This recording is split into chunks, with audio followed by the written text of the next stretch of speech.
Todd Conitzer here. I am standing here with Gene Cullinane, owner of House of Diamonds, and we've been going over the 4 C's of basically purchasing a loose stone when you're going to go out and look for different things and aspects in buying jewelry.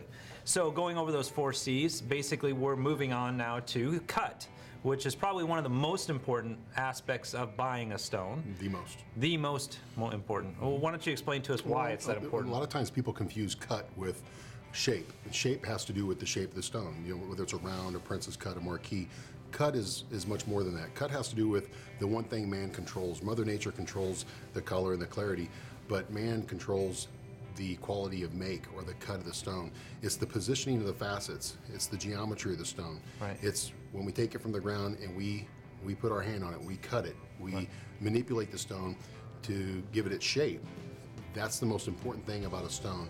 And the best way to explain cut is if I had 10 stones, they were all the same size, all the same shape, all the same color, and all the same clarity, and I laid them out in front of you, and I said, put them in order of price.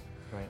Most folks would say whether the same shape, same size, same color, same clarity, they got to be the same price. Right. Put them in order of beauty.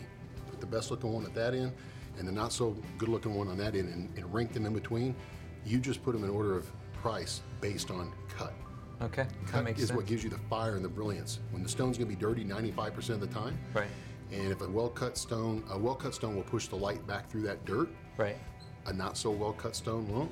So which one would you rather have on your loved one's finger? Right. That makes sense. That makes sense. All right. Well, that's great. And is there differences in depth of how it's cut? Or? Definitely. There's standards for different shapes that you want to follow, and the guidelines that you go by. With the round, it's called the Tucholsky theory. Okay. It's a mathematical formula that assures maximum brilliance and fire. Okay. Is there any way for the naked eye and to be able to determine any of that? For a trained eye, for a trained person, yes, but for a novice, probably not. But we have some equipment here called the Sarin Brilliant Eye, right. And it allows us to set that stone on this machine, and this machine will basically measure the parameters of the stone and tell us whether the stone's cut from poor to excellent based on a scale from 0 to 10.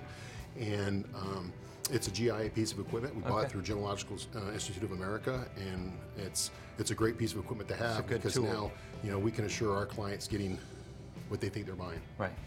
That makes a lot of sense, especially when you're looking at loose stones. It's very important, and you have lots of different equipment that you can use to verify different things. Color, so that's great. And the make, yes. All right. Well, thanks so much, Gene, and I hope that helped. That kind of concludes our 4 C's. So if you have any questions, stop into House of Diamonds, and I'm sure Gene would be happy to help you out.